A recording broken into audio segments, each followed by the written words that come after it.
Unique classes के एक और नई वीडियो में आपका फिर से स्वागत है। जैसा कि आपको थंबनेल देखकर पता चल ही गया होगा, आज हम लोग यहाँ पर जो कंजक्शन है, आपका 12th का जो टॉपिक है उसकी हम लोग एक्सरसाइज करने वाले हैं।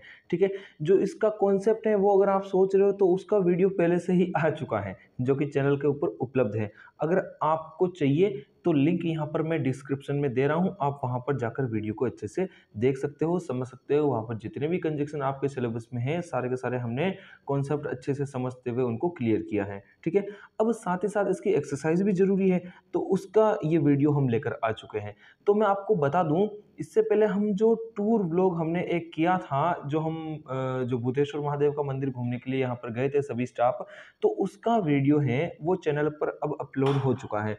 तो आप यहाँ डिस्क्रिप्शन में से उस वीडियो को देख सकते हो, लिंक आपको वहां पर मिल जाएगा। तो चलिए बिना कोई देरी के वीडियो को करते हैं शुरू। Let's enjoy the video. तो यहाँ पर पहला सेंटेंस हम लोग देखेंगे, Prachi is intelligent, she is beautiful. अब इस सेंटेंस को हमें जोड़ना है not only but also say. ठीक है, इस सेंटेंस को हमें not only but also say जोड़ना है, मतलब ही नहीं बल्कि भी, ये आपको सेंटेंस सेंस कराना है। नॉट ओनली का मतलब होता है ही नहीं, इसका अर्थ होता है बल्कि भी। तो Prachi is intelligent, she is beautiful, तो सेंटेंस एकदम आसान है। प्राची है वो होशियार ही नहीं बल्कि बुद्धिमान भी है, तो आपका सेंटेंस बन जाएगा, Prachi is not only intelligent but also beautiful. अब आप इन सेंटेंसेस को कैसे क्लियर कर सकते हो उसका मैं एक आइडिया लगाता हूँ, आपको बताता हूँ। जो सेंटेंस कॉमन है उनको आपको वैसा का वैसा लिख देना। जैसे यहाँ पर प्राची इज और यहाँ पर है शीज, शीज के लिए है ना, तो इन दोनों चीज़ों के अंदर हम लोग किसी भी प्रकार का परिवर्तन नहीं करने वाले हैं। बाकी बची हुई चीज़ क्या है, आप उसके बीच में नॉट ओनली बट ऑल्सो को जोड़ दो। ठीक है, तो आपका सेंटेंस बन जाएगा, प्राची इज नॉट ओनली, फिर पहली अलग चीज इंटेलिजेंट, फिर बट ऑल्सो, फिर दूसरी अलग चीज ब्यूटीफुल। तो इस प्रकार से हमारा सेंटेंस जुड़ जाता है। अगला एग्जांपल देखेंगे हम लोग, लिखा हुआ है, she prepare T, her mother prepare T. उसने चाय बनाई, उसकी माँ ने चाय बनाई। तो उसने ही नहीं बल्कि उसकी माँ ने भी चाय बनाई। आप नोटिस करो, जो पीछे का जितना भी सेंटेंस है आपके सेम टू सेम है। प्रिपेयर टी वाला सेम है और यहाँ पर भी प्रिपेयर टी वाला सेम ही है। तो इन दोनों सेंटेंस के साथ में हम किसी भी प्रकार की छेड़छाड़ नहीं करने वाले हैं। हमें लिखना है नॉट ओनली शी, हमें हमें सॉरी, यहाँ पर हम लोग ऐसे लिखेंगे, not only she but also her mother prepare T. इस प्रकार से आपका सेंटेंस बन जाता है। अब अगला एग्जांपल देखेंगे, Anoop is not a doctor, Anoop is not a teacher. और नाइदर नॉर का मतलब होता है ना तो ना ही, इसका मतलब होता है ना तो ना ही। तो अलग चीज कौन सी है, अनूप सेम है दोनों सेंटेंस के अंदर, यहाँ पर अलग है डॉक्टर और टीचर।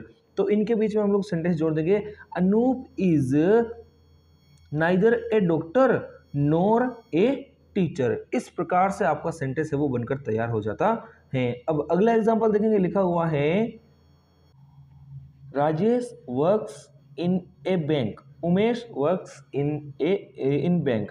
मतलब जो राजेश हैं वो बैंक में काम करता है और उमेश भी बैंक में काम करता है। लिखा हुआ है आइदर और, आइदर और का मतलब होता है या तो ये या फिर ये, मतलब दोनों में से कोई एक है वो काम कर रहा है, दोनों है वो बैंक में काम नहीं कर रहे हैं। या तो या फिर इस आइदर और का अर्थ होता है, तो हम लोग बोल देंगे आइदर राजेश और Umesh works in bank. Okay, इस प्रकार से आपका सेंटेंस बनकर तैयार हो जाता है। अब अगला एग्जांपल हम लोग देखने वाले हैं, you should work hard, you should leave the job.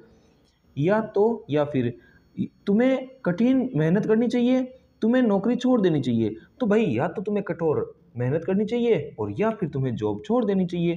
तो सेंटेंस बनेगा, you should either work hard और लीव द जॉब। इस प्रकार से आपका जो सेंटेंस है वो एक तरफ वर्क हार्ड और दूसरी तरफ लीव द जॉब के साथ में जुड़ जाता है। ठीक है, अब अगला हम लोग देखने वाले हैं, क्या लिखा हुआ है, लिखा हुआ है, he is clever, he is greedy. अब बोथ एंड का मतलब दोनों और होता है। ठीक है, दोनों मतलब वह क्लेवर मतलब चतुर भी है और वह लालची भी है। तो इस प्रकार से सेंटेंस कैसे बनेगा, जो सेम चीज है उसको हम लोग छेड़ने वाले नहीं है। ठीक है, तो ही इज, फिर लिखेंगे अलग चीज, he is both clever and greedy. इस प्रकार से हमारा सेंटेंस बनने वाला है, he is both clever and greedy. वह लालची और क्या चतुर दोनों ही हैं। अब अगला हम लोग एग्जाम्पल देखने वाले हैं, I am taking tea, you are taking tea. मतलब मैं चाय पी रहा हूं और तुम भी चाय पी रहे हो। तो बोथ एंड, फिर से दोनों, मतलब तुम और मैं दोनों चाय पी रहे हैं, मतलब दोनों का भाव यहाँ पर निकल रहा है। तो हम लोग सेंटेंस बना देंगे जो सेम चीज़ है उसके साथ में किसी भी प्रकार का छेड़छाड़ नहीं करने वाले हैं। यहाँ पर आई और यू के साथ में हम लोग बदलाव करने वाले हैं। तो both I and you, both I and you are taking tea, इस प्रकार से आपका सेंटेंस जुड़ जाता है। एक बात मैं इनके अंदर आपको समझा दूं कि जब भी सेंटेंस नाइदर नोर या आइदर और से जुड़ा हुआ हो, जब भी सेंटेंस नाइदर नोर या आइदर और से जुड़ा हुआ हो, तो इन सेकंड वर्ड्स के बाद में जो सब्जेक्ट आता है वो सिंगुलर होगा या प्लूरल होगा, उसके अनुसार ही आपको हेल्पिंग वर्ब का यूज करना है। ओके, हो गई ये बात क्लियर? इसको आपको हमेशा ध्यान रखना है, भूलना नहीं है। अब चलिए आगे बढ़ते हैं। ये जो बोथ एंड है इसके अंदर आपको ये चीज ध्यान रखनी है कि बोथ एंड मतलब दोनों, और जब भी दोनों आ जाए तो आगे जो वर्ब होगी हेल्पिंग वर्ब, वो हम लोग हमेशा प्लूरल वाली यूज करने वाले हैं। कौन सी? प्लूरल वाली वर्ब है वो यूज करने वाले हैं। तो इनके अंदर आप कंफ्यूज मत हो जाना कि कौन से में हेल्पिंग वर्ब सिंगुलर वाली लगेगी और कौन से में प्लूरल वाली लगनी है। इनका थोड़ा बहुत आपको ध्यान रखना है इस तरीके से। अब अगला एग्जाम्पल हम लोग देखने वाले हैं, the patient is too serious to live. अब ये थोड़े कंफ्यूजन वाले हैं, यहाँ पर आपको थोड़ा दिमाग है वो सीरियस रखना पड़ेगा। अब टू का मतलब हो जाएगा वह जो पेशेंट है वो इतना गंभीर है, मतलब वो जी नहीं सकता है। टू लिव मतलब पेशेंट, इसका शाब्दिक अर्थ में समझाऊं तो होगा जीने के लिए पेशेंट है वो बहुत ज़्यादा गंभीर है, मतलब वो नहीं जी सकता, इतना ज़्यादा गंभीर है। तो सो दैट का अर्थ होता है इतना की। तो हम सेंटेंस बनाएंगे कि जो हिंदी में समझते हैं सबसे पहले, जो पेशेंट, जो बीमार व्यक्ति हैं वो शो इतना गंभीर है दैट कि वो अब जी नहीं सकता है। तो ये हमारा हिंदी में सेंटेंस बना। मतलब एक चीज आप समझ लेना कि टू टी ओ और टी डब्ल्यू वाले ये सेंटेंस जब भी हम लोग सो दैट में कन्वर्ट करेंगे तो इनके अंदर जो दैट के बाद में जो सेंटेंस बनेगा वो हमेशा नेगेटिव में बनने वाला है, उसके अंदर हमेशा आपको नोट देखने को मिलने वाला है। इस बात का थोड़ा विशेष रूप से ध्यान रखना, ठीक है। मतलब जब भी टू वाले सेंटेंस को आप लोग सो दैट में कन्वर्ट करोगे तो दैट के बाद वाला सेंटेंस है वो हमेशा नेगेटिव में ही बनने वाला है, ठीक है। अधिकतर कंडीशंस के अंदर यहाँ पर जैसे आपको सेंस है वो नेगेटिव में समझ में आ रहा कि नहीं आ रहा है, मतलब इतना ज़्यादा गंभीर है कि वो जी नहीं सकता। अब हिंदी में मैंने जब नहीं बोला तो इंग्लिश के अंदर आपको दैट के बाद में नोट लगाना ही पड़ेगा। ओके, क्लियर होगी इतनी बात? तो हमारा एग्जाम्पल होने वाला है, the patient is so serious. The patient is, too की जगह हमने क्या लिख दिया? सो लिख दिया। The patient is so serious, फिर लिखा दैट ही, पेशेंट के लिए हम लोग दैट के बाद में लगा देंगे वापस ही, that he can not live. Patient इतना ज़्यादा गंभीर है कि वो अब नहीं जी सकता है। इस प्रकार से आपका सेंटेंस है वो तैयार हो जाता है। अगर थोड़ा बहुत आपका डाउट रह गया है तो वो मैं आपको अगले एग्जाम्पल में क्लियर करने वाला हूँ। नवा एग्जाम्पल देखो, लिखा हुआ है, the tea is too hot to be drunk. जो चाय है वो पीने के लिए बहुत ज़्यादा गर्म है। तो अगर मैं इसको सो दैट से बोलूँ तो हो जाएगा चाय इतनी गर्म है कि इसको नहीं पिया जा सकता है। तो देखो सो दैट से बनते ही मैंने नहीं बोला, तो आपके क्लियर हुई होगी। जब भी हम लोग सेंटेंस को टू से हम लोग यहाँ पर सो दैट में लेकर जाएंगे तो जब नेगेटिव का सेंस आएगा तब आपको सेंटेंस में बीच में नोट लिखना ही पड़ेगा, इससे हम नहीं बच सकते हैं, ठीक है। तो हमारा सेंटेंस बनेगा, the tea is so hot, the tea is so hot that it, अब चाय के लिए इट आने वाला है आगे, तो the tea is so hot that it can not be drunk. ये आपका सेंटेंस बनकर तैयार होने वाला है, दैट इट। अब बोलोगे सर इट कहीं सब्जेक्ट नहीं है, तो चाय आई है ना, चाय के लिए हम लोग यहाँ पर आगे सब्जेक्ट लगा देंगे इट, फिर आ जाएगा कैन, फिर आ जाएगा not, it can not be, और ड्रंक आपके लिखा हुआ है तो वो हम लोग वैसा का वैसा ही लिख देंगे। आगे बात समझ में? बी ड्रंक में यहाँ पर आगे लिखने वाला हूँ। तो इस प्रकार से आपको सेंटेंस है वो टू से सो दैट में कन्वर्ट करने हैं, इस प्रकार से आपको बदलने हैं। अब ये वेरी वाले सेंटेंस आ जाते हैं। वेरी को टू वाले सेंटेंस में किस प्रकार से बदलते हैं? English is very difficult, English है वो बहुत कठिन है, I can not read it, मैं इसे नहीं पढ़ सकता हूँ। तो इंग्लिश पढ़ने के लिए बहुत ज़्यादा कठिन है। मतलब यहाँ पर सेंटेंस देखो, पहले तो इन लोगों ने हमें बोला कि टू से सो दैट में बदलो, तो हमने नॉर्मल सेंटेंस को नोट में लेकर आए, बीच में कैन नॉट लेकर आए।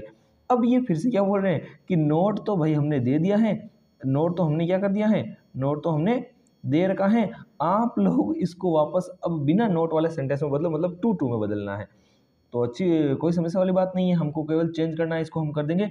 इंग्लिश इज़ वेरी की जगह जैसे टू की जगह पहले सो लगाया था, उसी प्रकार से अब इंग्लिश इज़ वेरी की जगह हम लोग लगा देंगे क्या, सो। तो इंग्लिश इज़ सो डिफिकल्ट, अब क्या करने के लिए मुश्किल है, पढ़ने के लिए। तो इंग्लिश इज़ सो डिफिकल्ट, ये आई कैन नॉट वगैरह हट जाएगा सारे, English is so difficult to read, पढ़ने के लिए। तो सेंटेंस एक बार मैं वापस बोल रहा हूँ पूरा का पूरा ही, English is too difficult to read, फिर आगे आ जाएगा फॉर मी।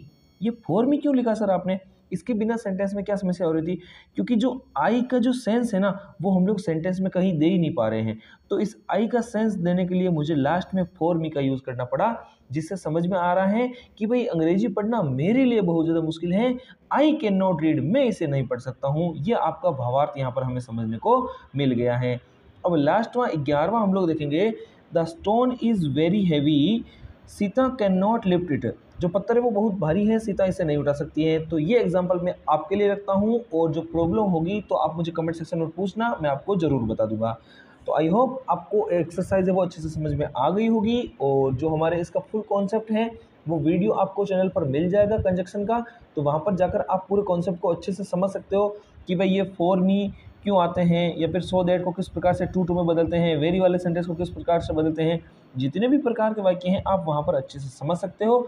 तो लिंक मैं आपको डिस्क्रिप्शन में दे रहा हूँ, वहाँ पर जाकर आप लोग इसका फुल कॉन्सेप्ट प्लस एग्जाम्पल्स वहाँ पर देख सकते हो।